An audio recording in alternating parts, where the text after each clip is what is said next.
Hello everybody and welcome back to Mark's Allotment on a very sunny Thursday the 4th of July 2019. It's about 8:45 in the morning at the moment, so it's nice and cool at the moment, but it'll soon get quite warmed up. Right, I'm just going to turn the camera around. Hopefully now you can hear me a bit better. So I thought I'd bring you up to date because I don't think I've put one up for quite some time, and I've been doing quite a bit of work off and on, and it's been quite busy with taking my wife back and forth to the hospital, etc. So I haven't really had much time to spend filming, so I thought I'd bring you up to speed and some of the plans for the future, etc. So I think the last film I did was of me doing the putting slabs down, paving slabs here. So this particular area is, well, I say finished, but I haven't quite made up my mind what I'm going to do with this area here, whether to carry on with the paving slabs. But anyway, so this is finished at this section. I've had to buy some new ones, which obviously don't match these other ones that I got free. So got my bench here ready. I'm going to move this though. I've got two single seats which I'm going to put here, which will give me the opportunity to put the water butt on the end. So busy putting my guttering up, etc. I'm hoping now that the roof is actually finished. Don't know if you can see, but I used a narrow section of profile roof sheeting to form ridge tile, if that makes sense, because I only had tape before and I was afraid it was going to eventually degrade in the sun and start peeling off and give me a leak, a water leak, etc. So I've put some profile sheeting up. I don't know if you can see.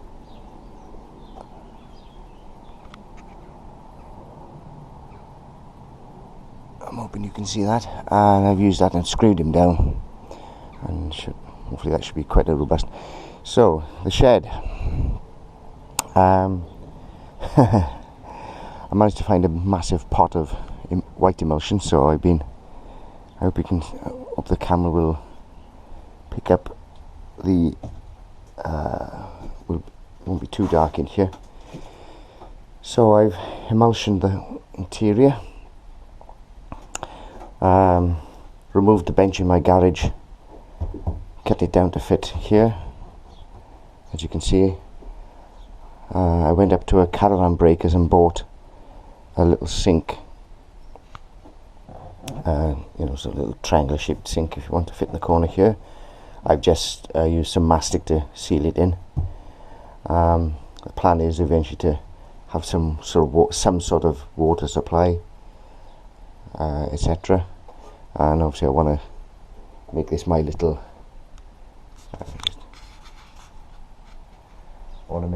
man shed, as they say.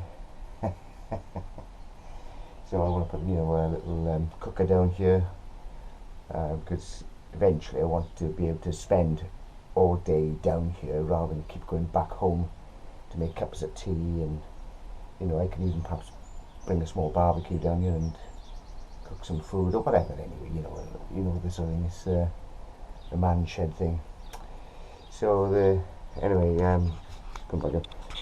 The tricky bit I found was because the shed was leaning, as we're looking at, was leaning to my left, that way at the moment. So I needed to push it all this way and brace it, because there was no braces. So I had to cut some braces to fit in all the corners to square it up. Now I haven't quite made up my mind whether I'm going to paint the ceiling white as well, or whether I want to go really mad and put some insulation. I don't know. Anyway, your thoughts on that would be most appreciated. It's a bit of a junkie bin here at the moment because I'm trying to sort out, I'm going to put a bit of a rail or something so I can hang the tools on. Yeah, something like that. So now this rotavator's got to go. I don't use it, so there's no point in me keeping it. I'm using this no dig system, so what's the point of having it? I got it for next to nothing, so I'll just give it away for free. I'm not going to bother about trying to actually get money for it. So that's that on the shed. Now the next thing will be to sorry, look, this car, I can just got some tyres there. So the plan is to take this soil level down to the level of the slabs in, but only as far as one tyre, if that makes sense. So it'll be one tyre depth here. The ground will be level to this. Then I'll put some two tyres on top, all the way across,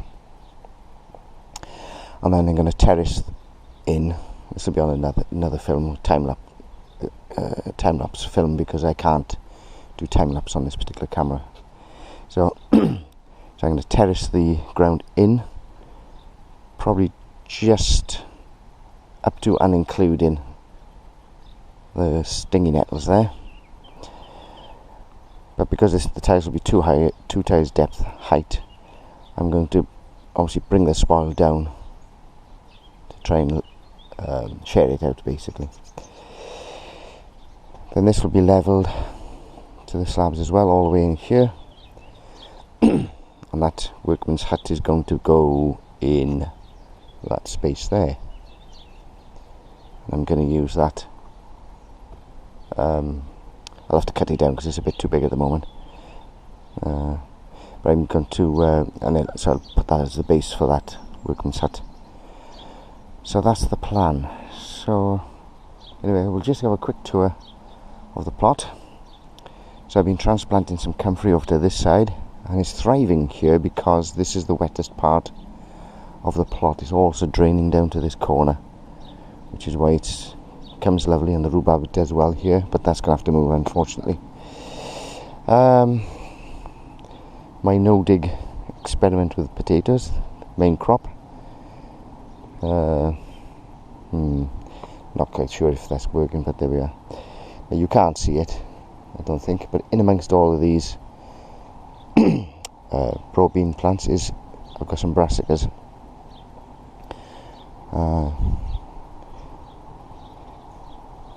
Some more. I can't really understand why some of these potato plants going really tall. I don't understand that. I mean, there is quite a lot of moisture here, but anyway. Sorry. Over this side then, got some squashes coming.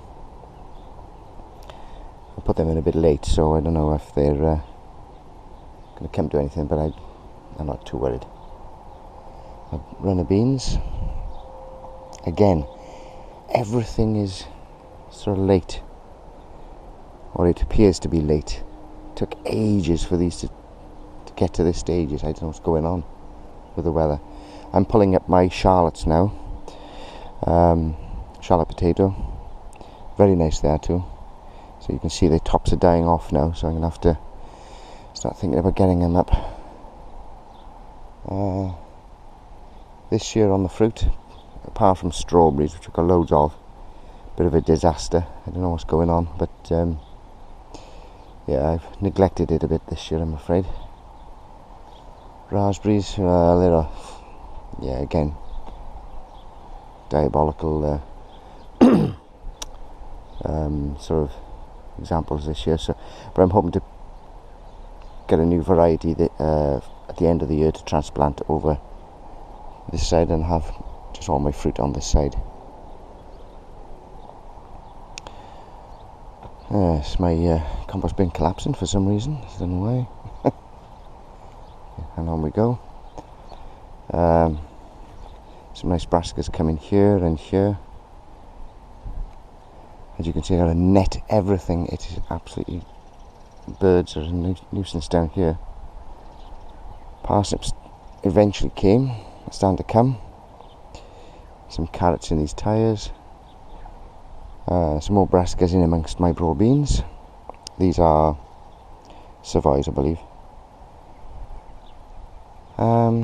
more brassicas. It's a mixture of Brussels sprouts and what have you. Onions, now I've harvested my autumn onions. They were alright, they were about the size of what you would call small orange, I suppose. Well, you know, very small orange. But I don't think these, we'll see how these come. Allegedly I've got 4 rows of carrots in here, but I'm not seeing much sign of them. Broad beans again, which I'm obviously picking. More broad beans, but with brassicas in between. These are a mixture of cauliflowers and Brussels sprouts again, I think. So, yes, eventually what will happen is, sorry, go back to this. This row of brassicas here, I had broad beans in amongst, these are in amongst the broad beans like these here, so I've cut all those back and just left the brassicas now.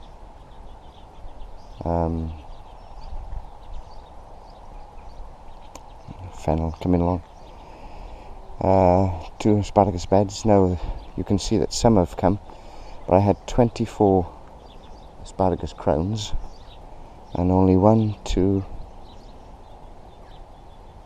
3, 4, 5, 6, 7, 8 have come. So what's that? 3 8s are 24. So it's only a third have survived. Actually, I'm not quite sure. I can't remember that one being there, so I wonder if that's decided to start growing. That's interesting.